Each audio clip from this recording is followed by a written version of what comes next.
Science is, in no uncertain terms, a remarkable tool.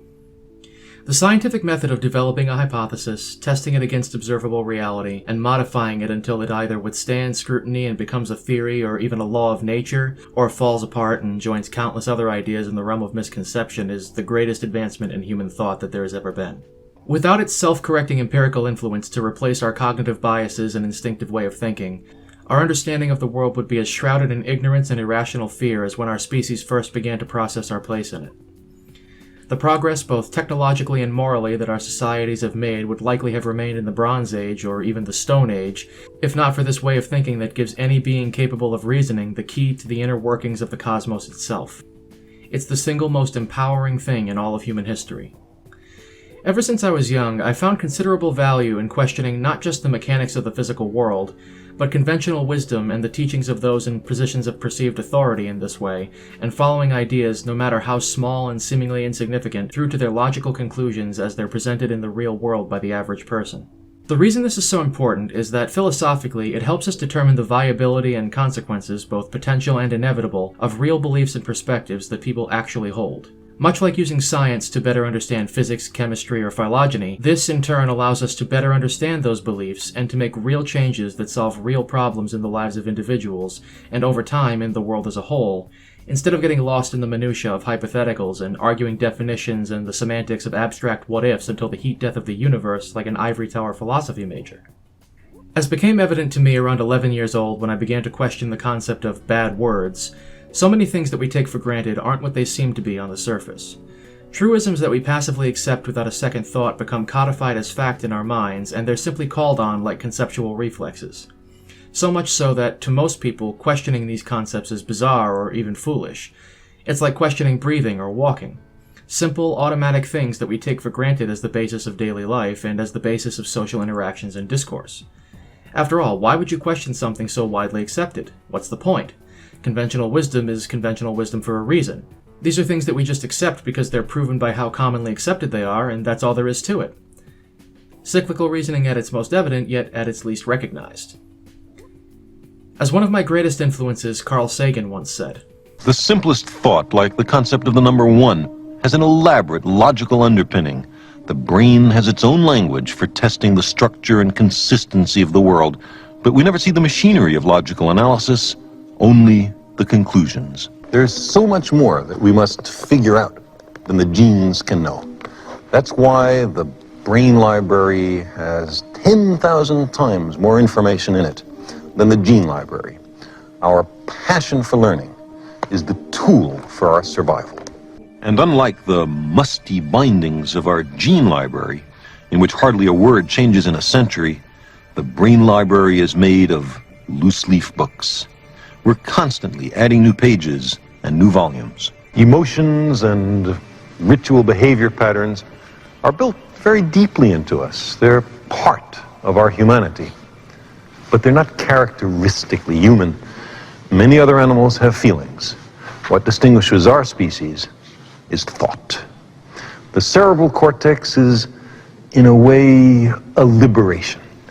We need no longer be trapped in the genetically inherited behavior patterns of lizards and baboons, territoriality and aggression and dominance hierarchies.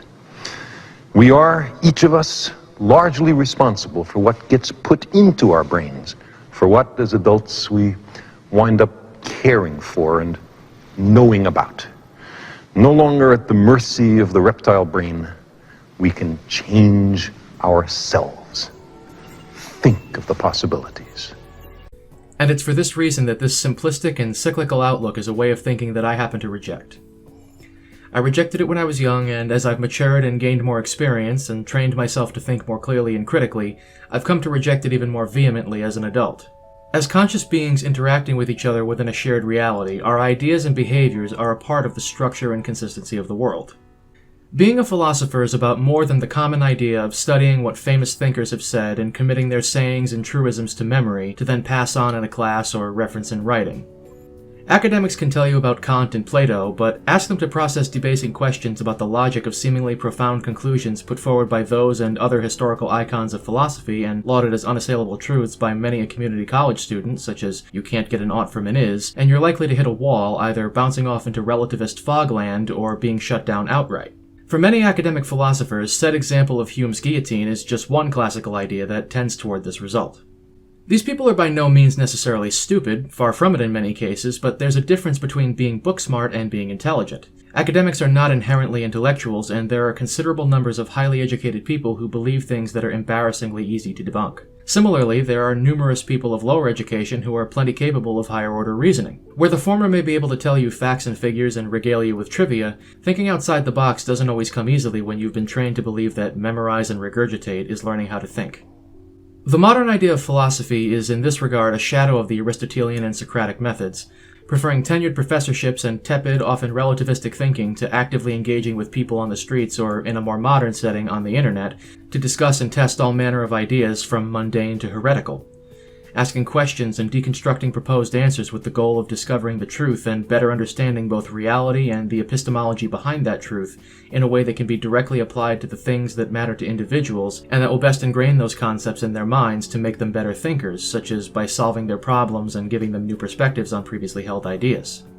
Often, the response of academia and those in the general public who are trained to think along academic lines to calling accepted truths into question is to scoff, mock, and deride, when one supposedly devoted to knowledge and with genuine confidence in their beliefs should be open to and have nothing to fear from such analysis. To them, the textbook is the law, and to question the textbook is to question their understanding of reality, which is naturally an understandable response. People are animals, as sophisticated as we are, and animal instinct is to respond with hostility to what we consider a threat. Much like protecting yourself from someone brandishing a weapon, someone challenging the basis of your worldview creates a sense of discomfort, even anxiety, which results in a desire to defend yourself and, by extension, the idea that you feel is being threatened. But if an accepted belief is truly as ironclad as it's purported to be, then what's the harm in entertaining a test of its logical and empirical soundness that, if nothing else, serves as a good exercise in reasoning skills? If it would be genuinely harmful to question those ideas, and those who hold them have reason to be concerned about them being tested, then does that not make them faulty or even bad ideas that deserve to be replaced by better ones through that process? What about the widely accepted beliefs regarding the nature of family, authority, and other personal relationships? About the complexities of power dynamics and incumbent moral responsibilities that stem from those relationships? Should these things not be questioned and the logic and principles behind the actions of the people involved not be tested for consistency and ethical soundness, in place of simply shrugging and saying, well, they're family, or, well, she's the teacher? Should we follow the conventional wisdom of respecting our elders and training children to be obedient on the basis of their relationship to another person, or should we determine and employ rational ethical boundaries of accountability based on each person's ability to exert their influence over the other, and give deference only where it's earned instead of by default based on arbitrary criteria like age and title? Should someone who raises questions and challenges accepted beliefs despite overwhelming opposition from the majority simply be dismissed as a contrarian on the basis of their position being in the minority? Or should the empirical value of their argument and the argument in favor of the majority position be the determining factor in deciding right from wrong? After all, if consensus is the metric by which we determine who should be listened to and who should be disregarded, then how does that majority consensus come to be? By some empirical measure? If so, then why not consider the empirical value of the minority position and determine if it holds greater or lesser value than the currently agreed upon conclusion? What's the harm if so many people are so confident in their position? If the majority consensus isn't reached empirically, and it's all a matter of opinion and other arbitrary non-reasoning, then how can it be considered any truer than any contrary position? Can a majority not be wrong? If there's even one example of a majority believing something that isn't true, such as the near-universal acceptance of creationism in one form or another prior to the theory of evolution, then what makes majority consensus a valid measure of truth? To give a more direct example that relates to some of the content on my channel and that my existing audience may be more familiar with, well, people like myself, Godlike Perception, and Sword Artist are swimming against the tide when it comes to the public perception of Sword Art Online within the anime community, and we collectively make up barely a fraction of the subscriber base of someone like Mother's Basement at this point in time. Does that disqualify us from being correct? Or if we can make a superior argument, should we be recognized as being right, despite us holding the less popular position? If most people agree that SAO has a fan service problem, does that mean it does? Or does my video using precise measurements and math based on reasonable definitions of what constitutes fan service come out on top in the question of what's true? Well, there's a considerable gulf between the importance of truth claims relating to the quality and titty content of an anime or video game and the beliefs we hold with regards to the moral responsibilities within relationships. The common thread is the real-world application of critical thought and the questioning of commonly accepted beliefs on the basis of universal principles and the rules of empiricism. As I mentioned earlier, these are concepts I began to experiment with when I was 11 years old. While I was a pretty smart kid in some ways and always thought differently from other people around me, I was still a kid, so I wouldn't have been able to articulate the idea at the time, and a lot of the nuance was lost on me for a good few years to come. Figuring out that those words are just bad isn't really valid reasoning when questioning why it's wrong to swear, or I'm the parent and I said so doesn't mean you're right and should be listened to, wasn't particularly difficult even at that age.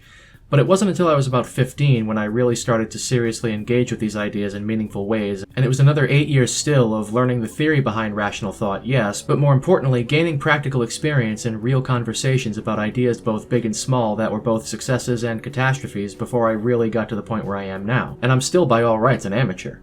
But amateur or sage, being a philosopher is about the intellectual pursuit of understanding.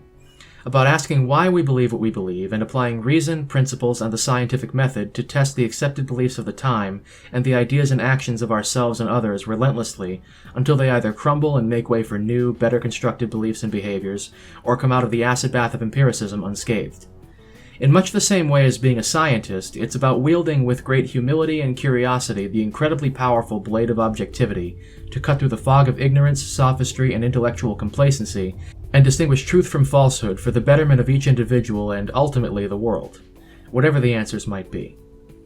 This is why I consider philosophy, as a practical application of critical thought to ideas, feelings, and beliefs of all kinds, to be the science of human experience.